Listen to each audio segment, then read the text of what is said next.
Pre svega, to nije zakon o legalizaciji, to je zakon o evidentiranju objekata. Evidentiranje neće biti 100 evra. Ako je na selu, ako je, ne znam, kuća, pomoćni objekat, biti 100 evra. Ako je u gradu, onda ide do 1000 evra. Ali to je evidentiranje. Na osnovu evidentiranja uneće se u katastar da tu i tu postoji određeni objekat. Ali u zakonu stoji da država ne garantuje na bilo koji način za te objekte i da vlasnik odgovara za bilo koju štetu nastalu padom objekta ili na bilo koji drugi način. Znači, oni će upisati te objekte u katastar i krenuti da šalju lepo poreska rešenja za sve to. Već će ogromna, ako se kaže, oni su rekli 4,8 miliona nelegalnih objekata da postoji. Po 100 evra, pa ti vidi koliko je to. Da je osnovnih 100 evra.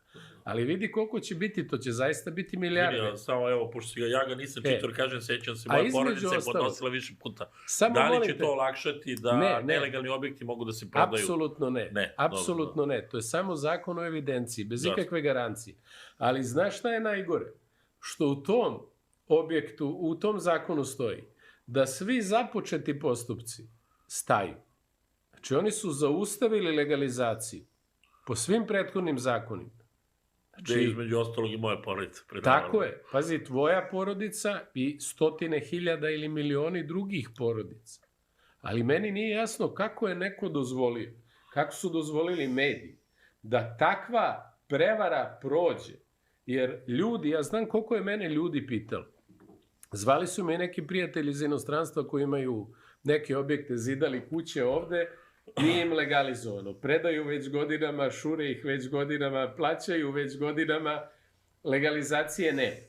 Ja njima kažem, ali ljudi, to nije to. Zakon nije dugačak, uzmite, pa kako, pa pričaju. Pa pričaju. Ja se sjećam da sam 4 puta čekao redu 27. marta po ranijim odlukama i zakonima i da smo ponovo predavali, plaćali takse, tako da kažem sad mi...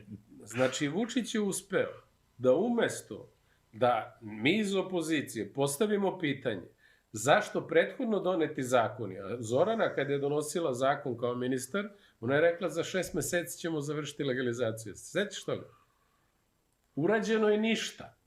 Urađeno je samo za one koji su bliski vlasti, koji su platili. Urađeno je za Šapića koji nije mogao da legalizuje, ali legalizovao na neki volšeban način. I sigurno za 1000 SNS-ovaca i ljudi bliskih njima širom Srbije.